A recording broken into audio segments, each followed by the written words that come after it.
Number 5، بعض اوقات انسان مانگنے پہ آئے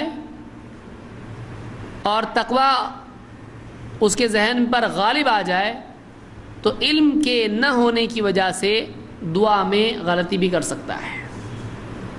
وہ کیا ہے کہ ایک آدمی جب دیکھے کہ آخرت میں اتنی ساری سزا ہیں تو اللہ سے دعا کرنے لگ جائے کہ اللہ آخرت کی سزا دنیا میں دے دے۔ یہ بھی غلط ہے کہ کوئی آدمی اللہ سے دعا کرے کہ اللہ جو کچھ تکلیف آخرت میں سزا مت دے، دنیا میں ہی دے دے۔ یہ دعا مانگنا کیسا ہے؟ صحیح نہیں، یہ دعا مانگنا غلط ہے۔ اس کی ایک مثال اللہ کے نبی صلی اللہ علیہ وسلم کے زمانے میں ہم کو ملتی ہے۔ انس رضی اللہ عنہ فرماتے ہیں ان رسول اللہ صلی اللہ علیہ وسلم عاد رجلا من المسلمین، اللہ کے رسول صلی اللہ علیہ وسلم مسلمانوں میں سے ایک صاحب کے پاس ان کی عیادت کے لیے تشریف لے گئے۔ وہ بیمار تھے، قد خفت فصار مثل الفرخ، وہ صحابی ایک دم کمزور ہو چکے تھے، کمزور ہو گئے تھے، یہاں تک کہ ایک چڑیا کی طرح ہو گئے تھے۔ آدمی بولتے ہیں نا چڑیا کی جیسا ہو گیا، ایک دم کمزور، دبلا پتلا نحیف ایک دم ہو گیا، ایک دم کمزور ہو گئے تھے، گویا کہ کوئی چڑیا ہو۔ فقال له رسول اللہ صلی اللہ علیہ وسلم، آپ نے ان سے پوچھا هل كنت تدعو بشيء او تسأله اياه، کچھ مانگا تھا اللہ سے، کچھ دعا کی تھی کیا؟ کچھ تو نے کچھ اللہ سے دعا کی تھی، کچھ مانگا تھا اللہ سے، ایسا کیسا ہو گیا تیرا حال؟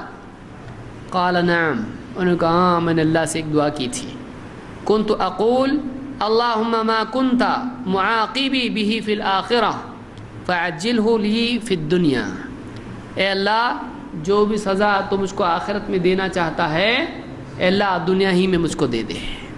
انہوں نے دعا کی اللہ سے۔ فقال رسول اللہ صلی اللہ علیہ وسلم سبحان اللہ، آپ نے کہا سبحان اللہ، کیا یہ دعا کیا تو نے اللہ سے؟ سبحان اللہ، لا تطیقه او لا تستطیعه، آپ نے کہا تیرے میں اتنی طاقت ہے کہ اللہ سزا دے تو برداشت کر لے اس کو، تو اس کی استطاعت نہیں رکھتا ہے، تیرے اندر طاقت کہاں ہے اللہ کی سزا کو بھگتنے کی؟ لا تطیقه افلا قلت، تو نے ایسا کیوں نہیں کہا اللہم آتنا فی الدنیا حسنہ وفی الآخرۃ حسنہ وقنا عذاب النار، ایسا کیوں نہیں مانگا اللہ سے؟ اللہ دنیا میں بھی بھلائی دے، آخرت میں بھی بھلائی دے، اور مجھ کو جہنم کے عذاب سے بچا لے، ایسا کیوں نہیں مانگا؟ یہ مانگ سکتا تھا، وہ کیوں مانگا تو نے؟ قال فدع اللہ لہ فشفاہ، پھر اللہ کے نبی صلی اللہ علیہ وسلم نے خود ان کے لیے دعا کی تو اللہ تعالیٰ نے ان کو اس بیماری سے شفا دے دی ہے۔ معلومات دعا سے نفع ہوتا ہے، اور دعا سے بعض اوقات مصیبت بھی آ سکتی ہے، اس لیے دعا سمجھداری سے مانگنا چاہیے۔ اس لیے ساری چیزوں کے لیے انسان کو دین کا علم ہونا ضروری ہے۔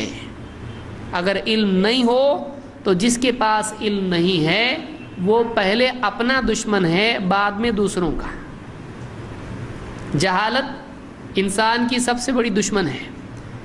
جو جاہل ہے اس کو دشمن کی ضرورت نہیں ہے، وہ خود اپنا دشمن ہے۔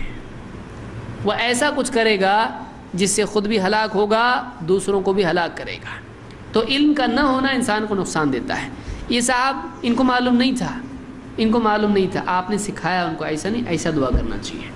تو یہ مسلم کی روایت ہے، اس سے معلوم ہوتا ہے کہ آدمی کو دنیا اور آخرت میں عافیت مانگنا چاہیے، دنیا اور آخرت میں مصیبت اللہ سے نہیں مانگنا چاہیے۔